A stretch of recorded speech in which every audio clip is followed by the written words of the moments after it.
Hello everybody, నా పేరు Narendra Kumar and ఇవాళ మన topic present perfect continuous.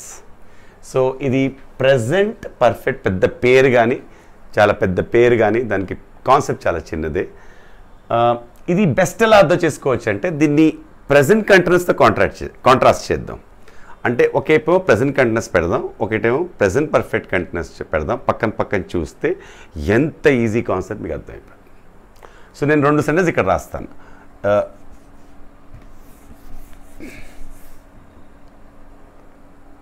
I am waiting. జాగ్రత్తగా చూడండి. I am waiting. I am waiting for 4 hours, 1 hour. I am waiting for 1 hour. దీనికి నేను రియల్ లైఫ్ సిచ్యువేషన్ కూడా మీకు చెప్తాను. సో ఈ మాట ఎలా వచ్చింది రియల్ లైఫ్లో, ఈ మాట ఎలా వచ్చింది రియల్ లైఫ్లో, ఇది రైట్ సెంటెన్స్, ఇది రాంగ్ సెంటెన్స్ నేను చెప్తాను. సో ముందు ఈ సెంటెన్స్ చూద్దాం. ఐ యామ్ వెయిటింగ్ ఒక పర్సన్ ఎలా చెప్పాడు, ఒక మనిషి ఎలా చెప్పాడు. ఈ పర్సన్ బస్ స్టాప్లో వెయిట్ చేస్తున్నాడు వాడు ఫ్రెండ్ కోసం. సో ఆ ఫ్రెండ్ రాలా. సో వాడు ఫోన్ చేసి రమేష్ ఎక్కడున్నావు, I'm waiting in the bus stop. ఏమన్నాడు, ఇప్పుడు నేను బస్ స్టాప్లో వెయిట్ చేస్తున్నాను. డెఫినెట్గా అది ప్రెజెంట్ కంటిన్యూస్, ఇది కరెక్ట్, ఇది కరెక్ట్. ఇప్పుడు రెండోది చూద్దాం. రమేష్ ఎక్కడున్నారా, 2 గంటల నుంచి వెయిట్ చేస్తున్నాను నీకోసం, 2 గంటల నుంచి నీకోసం వెయిట్ చేస్తున్నాను అన్నాడు. సో మామూలుగా మనం ఏమనుకుంటాం, ఐఎమ్ వెయిటింగ్ ఫర్ ఇక్కడ 2 గంటల నుంచి 2 hours అని రాస్తాం కదా మామూలుగా. ఐఎమ్ వెయిటింగ్ అనేస్తాం. అది తెలుగులో, ఇంగ్లీష్లో కొత్త టెన్స్ ఉంది, తెలుగులో లేదు. ఇది ఐఎమ్ వెయిటింగ్ అనకూడదు. 2 గంటలంటే నేను అప్పటి నుంచి ఇప్పటి వరకు 2 గంటల నుంచి, మీరు నుంచి మైండ్లో పెట్టుకోండి, మీకు ప్రెజెంట్ పర్ఫెక్ట్ కంటెన్స్ అర్థమైపోతుంది. 2 గంటల నుంచి, 3 గంటల నుంచి, 20 సంవత్సరాల నుంచి నేను టీచింగ్ చేస్తున్నాను. ఐఎమ్ టీచింగ్ కాదు. ఎందుకంటే ఇంగ్లీష్ వాడికి కొంచెం తేడా ఉంటే ఇంకో స్ట్రక్చర్ పెడతాడు. సో ఇంగ్లీష్ వాడు ఏం చేశాడు, ఐఎమ్ వెయిటింగ్, అది కరెక్టే, ఇప్పుడు ఐఎమ్ వెయిటింగ్. కానీ 2 గంటల నుంచి నేను వెయిట్ చేస్తున్నాను అనేది ఇంకో స్ట్రక్చర్. అప్పుడు ఏం రావాలంటే ఐతో హ్యావ్ బీన్ రావాలి. అతను వెయిట్ చేస్తున్నాడు, హీ హ్యాస్ బీన్ రావాలి. అంత సింపుల్ అన్నమాట. ఇది కూడా అప్పుడప్పుడు వస్తుంది. ఎప్పుడైతే పీరియడ్ ఆఫ్ టైం పాస్ట్ నుంచి ప్రజెంట్ వరకు వస్తుంది, పాస్ట్లో స్టార్ట్ అవుతూ ప్రజెంట్లో కూడా జరుగుతున్నది, ప్రజెంట్లో జరుగుతూ ఉండాలి, పాస్ట్ నుంచి స్టార్ట్ అవ్వాలి, అప్పుడు నుంచి ఇప్పుడు వరకు, అప్పుడు ప్రెజెంట్ పర్ఫెక్ట్ కంటిన్యూస్. దానికి పెద్ద పేరు ఇచ్చారు, ప్రెజెంట్ పర్ఫెక్ట్ కంటిన్యూస్ వాడతాం.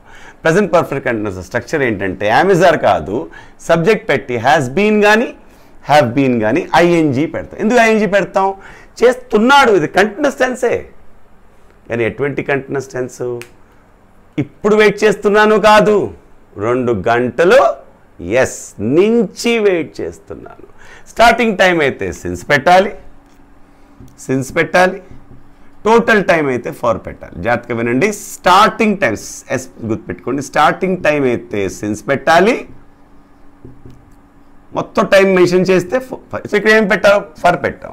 అదే ఇప్పుడు 12 అయింది అనుకోండి, సిన్స్ 10 అనాలి. ఇక్కడ since 10 o'clock, 10 AM. I have been waiting since 1990 నుంచి నేను టీచింగ్ చేస్తున్నాను, సిన్స్ వాడాలి. 30 ఏళ్ళుగా టీచింగ్ చేస్తున్నాను, ఫర్ వాడాలి. అర్థమైందా? సో ఇది చాలా సింపుల్ పాయింట్, ఇది పెద్ద విషయం కాదు. పెద్ద విషయం ఇది. ఇప్పుడు వెయిట్ చేస్తున్నాను అంటే ఐఎమ్ వెయిటింగ్. 2 గంటల నుంచి వెయిట్ చేస్తున్నానంటే ఐ హ్యావ్ బీన్ వెయిటింగ్. దీనికి చాలా ఎగ్జాంపుల్స్ ఇస్తాం, చాలా కాన్వర్సేషన్స్లో ఎగ్జాంపుల్ ఇస్తే కదా మనకు అర్థం అవుతుంది. Okay, I have been enjoying his company for 4 hours, అది కరెక్టే. కానీ ఐఎమ్ ఎంజాయింగ్ హిస్ కంపెనీ, ఇంకా ఫర్ 4 hours 3 hours రాకూడదు అక్కడ, అది ప్రెజెంట్ కంటిన్యూస్.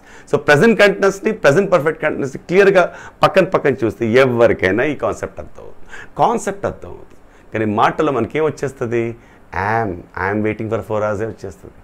మాటల్లో రావటం వేరు, రాతలో రావటం వేరు. కాన్సెప్ట్ తెలుసుకున్న తర్వాత, మైండ్లో తెలుసుకున్న తర్వాత, రాతల్లో మాటల్లో రావాలంటే డెఫినెట్గా ఆ కాన్సెప్ట్స్ అనేది బాగా మైండ్లో బాగా తిప్పి పర్ఫెక్ట్ అవ్వాలి. దానికి ప్రాక్టీస్ కావాలి. కానీ మనం ఏం ప్రాక్టీస్ చేయాలి తెలవాలి కదా. మనకి ఇప్పుడు అర్థమైపోయింది. ఇప్పుడు మనం ఏం ప్రాక్టీస్ చేయాలంటే కాన్వర్సేషన్స్లో ప్రతి వర్డ్తో ప్రాక్టీస్ చేయాలి. ఇది తప్పదు. ప్రతి వర్డ్తో మనం ప్రాక్టీస్ చేస్తాం.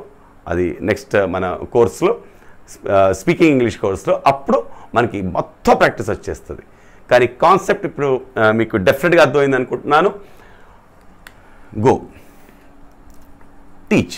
నేను 20 ఏళ్ళుగా టీచ్ చేస్తున్నాను.